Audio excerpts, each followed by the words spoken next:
National Weather Service in Pittsburgh has issued a severe thunderstorm warning for northwestern Belmont County, southwestern Carroll County, eastern Coshocton County, northern Guernsey County, western Harrison County, northeastern Muskingum County, Tuscarawas County, until 3:45 p.m.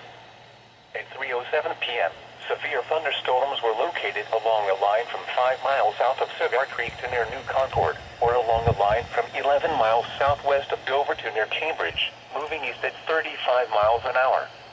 Hazard, 60 miles an hour wind gusts. Source, radar indicated. Impact, expects damage to roofs, siding, and trees.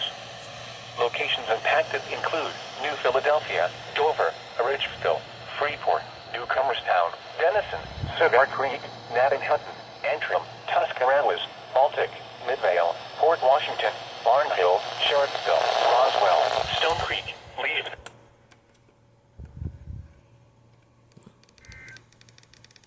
Why is this one's volume down? Severe thunderstorm warning remains in effect until 3:15 p.m. for southeastern Coshocton, northwestern Guernsey, and well, northeastern Muskingum counties. that's cool. At 2:45 p.m., a severe thunderstorm